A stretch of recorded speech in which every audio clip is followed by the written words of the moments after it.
जमात इस्लामी कराची के अमीर हाफिज नईमुर रहमान ने कहा है कि अगर आज दिन 3 बजे तक फैसला ना हुआ तो तमाम इजला में DRO ऑफिस पर धरना देंगे। कराची में धरने से खिताब में नईमुर रहमान ने इल्ज़ाम लगाया कि पीपल्स पार्टी को जितवाया गया है। पीपल्स पार्टी कराची के अवाम का मैंडेट चुरा कर जश्न मना रही है। उन्होंने कहा कि पीपल्स पार्टी ने इलेक्शन कमीशन के साथ मिलकर सारी कार्रवाई डाली। चीफ इलेक्शन कमिश्नर को कराची आना चाहिए था। उन्होंने मजीद कहा कि जमात इस्लामी के वोट पीपल्स पार्टी के वोटों से दुगने से भी ज़्यादा हैं। पीपी 100 साल भी लगा दे तो कराची में अक्सरियत हासिल नहीं कर सकती। इनका कहना था कि कराची का मेयर जमात इस्लामी का होगा, ज़रूरत पड़ी तो पूरे मुल्क की शाहराहें जाम कर देंगे। दूसरी जानिब MQM पाकिस्तान का जनरल वर्कर इजलास आज होगा। इजलास में आइंदा के लाए अमल का ऐलान किया जाएगा। एक तकरीब से खिताब करते हुए MQM के कन्वीनियर खालिद मकबूल सदीकी ने कहा कि हम मुसलमान और पाकिस्तानी शनाख्त लेकर आए थे। मुहाजिरों को MQM ने नहीं, खौफ ने मुत्तहिद किया है। खालिद मकबूल सदीकी ने कहा कि इलेक्शन में जो ठप्पे लगे हैं अब सड़कों पर सियासत करेंगे। आप लोग आगे बढ़ें, हमारा साथ दें। गवर्नर खैबर पख्तूनख्वा ने वज़ीर आला की एडवाइस पर असम्बली तहलील करने की समरी पर दस्तखत कर दिए। वज़ीर आला खैबर पख्तूनख्वा महमूद खान ने गुज़िश्ता रोज़ सूबाई असम्बली की तहलील की समरी गवर्नर को अरसाल की थी। महमूद खान का कहना था कि मुल्की मफाद में खैबर पख्तूनख्वा असम्बली तोड़ने का फैसला किया है। आम इंतखाबात में मुल्क में 2/3 अक्सरियत से हुकूमत कायम करेंगे। गवर्नर खैबर पख्तूनख्वा गुलाम अली ने वज़ीर आला की एडवाइस पर असम्बली तहलील करने की समरी पर दस्तखत कर दिए हैं। गवर्नर की जानिब से समरी पर दस्तखत किए जाने के बाद सूबाई काबीना भी तहलील हो गई है।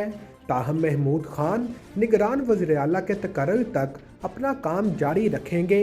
गवर्नर हाउस से जारी एलामिया के मुताबिक गवर्नर हाजी गुलाम अली ने कहा कि 1973 के आइन के आर्टिकल 112 की शिक 1 के तहत KP असम्बली तहलील करता हूँ। असम्बली के साथ सूबाई काबीना भी तहलील हो गई है। आर्टिकल A 224 की शिक 4 के तहत मौजूदा वज़ीर आला निगरान वज़ीर आला की तकर्री तक काम करेंगे। अलामिये में मज़ीद कहा गया है कि निगरान वज़ीर आला का तकर्रर गवर्नर ने वज़ीर आला और अपोजिशन लीडर की मुशावरत से 3 दिन में करना है। गवर्नर ऑफिस इस मुद्दत में बगैर किसी रस्मी तकर्री की मुशावरत के लिए दस्तयाब होगा। वाज़े रहे कि पंजाब असम्बली पहले ही तहलील की जा चुकी है, जहां निगरान वज़ीर आला के लिए भी हतमी फैसला नहीं हो सका है। मालूम हुआ है कि किसी भी मुआशी दलील के बजाय आला तरीन सतहों पर गैर फैसला कुनपन के पीछे बड़ी मुहरिक कुव्वत के तौर पर सियासी ख्यालात का लेबल लगाते हुए हुकूमत के आला पॉलिसी साजों ने IMF प्रोग्राम की बहाली के लिए तातुल को तोड़ने के लिए एक हिकमत अमली तैयार की है और सख्त इक़दामात की ज़रूरत है। वज़ीर आला शहबाज शरीफ को अब सख्त इक़दामात के फ़ैसले करने होंगे, जिनमें बुनियादी तौर पर बिला वास्ता टैक्सों और विद होल्डिंग टैक्स की शरों में इजाफे के ज़रिए 300 से 400 अरब रुपए के इजाफी टैक्स लगाना या बिजली की पूरी कीमत 7.50 रुपये फ़ी यूनिट और गैस की कीमतों में 50 से 60% तक सारिफीन को फौरी तौर पर मुंतकिल करना शामिल है। आला सरकारी ज़राए ने दी न्यूज़ को तस्दीक की कि आला पॉलिसी साजों में मायूसी बढ़ रही है, क्योंकि उन्होंने हिकमत अमली, मुंसलिक लागत और IMF के नुस्खों पर अमल दरामद ना होने की सूरत में इसके असरात को बयान किया है, जहां के एडजस्टमेंट की लागत हर गुजरते दिन के साथ मज़ीद बढ़ेगी। गर्दिशी कर्जा जो 1640 अरब रुपए तक पहुंच गया था, इसे ख़त्म करने के लिए गैस की कीमतों में इजाफा करना होगा। पावर सेक्टर के दो बड़े अदारों के मुनाफा और फिर टैरिफ में इजाफे के जरिए इसे कम किया जाएगा। IMF ने पेट्रोलियम डेवलपमेंट लेवी की मद में दरामदात में कमी और 855 अरब रुपए की अदम कामयाबी के तनाज़र में FBR के टैक्स वसूली के 7470 अरब रुपए के हदफ पर अपने तहफ़्फ़ुज़ात का इजहार किया है। IMF ने इस्लामाबाद से मिनी बजट में 400 अरब रुपए के इजाफी टैक्स लगाने का कहा है, जो कि सालाना बजट टैक्सेशन इक़दामात से ज़्यादा होगा, जब हुकूमत ने 250 अरब रुपए के इजाफी टैक्स लगाए थे। अगर हुकूमत ने 400 अरब रुपए के इजाफी इक़दामात किए तो रवां माली साल के बकिया अरसे में 175 से 200 अरब रुपए इकट्ठे हो सकते हैं। ज़राए ने कहा कि इजाफी महसूलात के इक़दामात सिर्फ बिला वास्ता टैक्सों और विद होल्डिंग टैक्स की बढ़ती हुई शरहों के ज़रिए हासिल किए जा सकते हैं। फ्रांस से ताल्लुक़ रखने वाली दुनिया की मोमर तरीन खातून 118 साल की उम्र में जनूबी शहर टोलोन में चल बसी। शहर के मेयर ने ट्विटर पर इनकी मौत की खबर का ऐलान करते हुए लिखा, इंतहाई दुख और जज्बात के साथ मुझे आज रात दुनिया की मोमर तरीन शख्सियत सिस्टर एंड्रे के इंतकाल का इल्म हुआ। अप्रैल 2022 में गिनीज की तरफ से जारी करदा एक बयान के मुताबिक 11 फरवरी 1904 को लोसाइल लंदन के नाम से पैदा होने वाली सिस्टर आंद्रे ने अपनी ज़िंदगी का बेशतर हिस्सा मजहबी खिदमात के लिए वक्फ किया। कैथोलिक सिस्टर बनने से पहले उन्होंने दूसरी जंग अजीम के दौरान बच्चों की देखभाल की और फिर एक हस्पताल में यतीमों और बूढ़ों की देखभाल करते हुए ज़िंदगी के 28 साल गुजारे। रिपोर्ट्स के मुताबिक रोसाइल रेंडन नर्सिंग होम में रिहाइश पजीर थी और वहीं उन्होंने ज़िंदगी के आखिरी वक्त गुजारे। गुज़िश्ता साल 119 बरस की उम्र में जापान की केन तनाका की मौत के बाद गिनीज वर्ल्ड रिकॉर्ड्स की जानिब से अप्रैल 2022 में बाज़ाब्ता तौर पर सिस्टर आंद्रे को मोमर तरीन करार दिया गया था। गिनीज वर्ल्ड रिकॉर्ड्स के मुताबिक वो अब तक जिंदा रहने वाली सबसे मोमर सिस्टर भी थीं। मकाओ जुए के बादशाह एलोन चाओ को मुनज़्ज़म जराइम और गैर कानूनी गेमिंग समेत 100 से ज़ायद इल्ज़ामात के तहत 18 साल कैद की सज़ा सुनाई गई है। 48 साला शख्स को एक केस में कसूरवार पाया गया था, जिसमें 105 बिलियन डॉलर से ज़्यादा का गैर कानूनी जुआ खेला गया था। चाओ, जो कि मुकामी कैसीनो इंडस्ट्री की एक आला और रंगीन मिजाज शख्सियत हैं, ने इन तमाम इल्ज़ामात से इनकार किया था।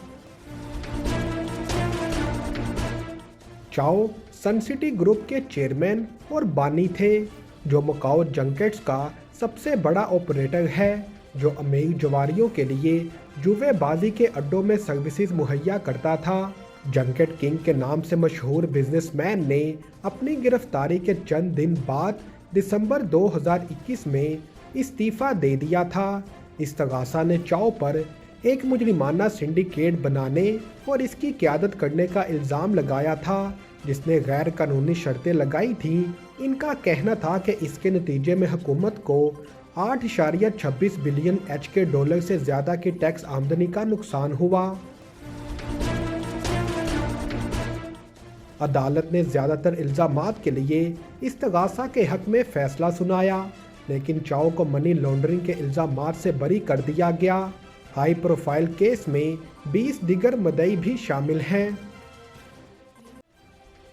सुप्रीम कोर्ट ने कहा कि बज़ाहिर वोटिंग का तरीक़ाकार इतना मुश्किल बना दिया गया है कि ओवरसीज़ वोट डाल ही नहीं सकते। सुप्रीम कोर्ट में ओवरसीज़ की वोटिंग से मुतल्लिक केस की समाअत जस्टिस एजाजुल हसन की सरबराही में 3 रुकनी बेंच ने की।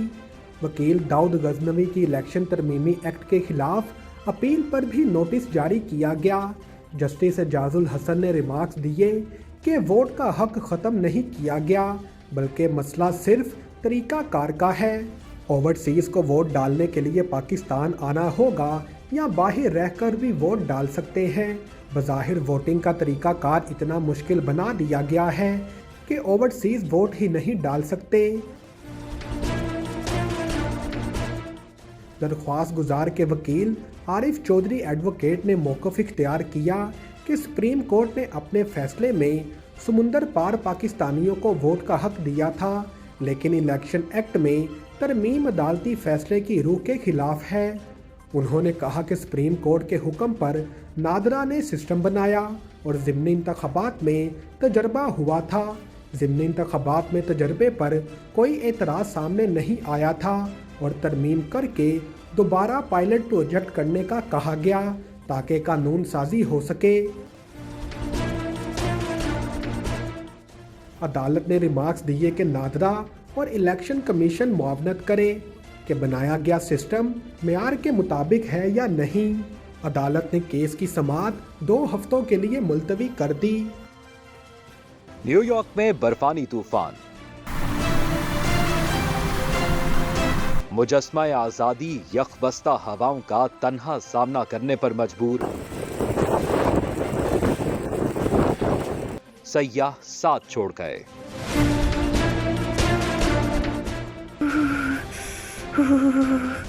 قسم سے بہت سردی ہے۔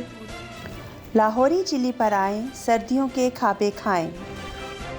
فرائی فش، گرما گرم پائے، haleem, chicken corn soup, biryani, nihari, mutton pulao, ٹکے، کباب، گاجر کا حلوہ، کشمیری چائے۔ 1026 Coney Island Avenue, Brooklyn, New York, 7188591400۔ قسم سے بہت سردی ہے۔ لاہوری چلی پر آئیں، سردیوں کے کھابے کھائیں۔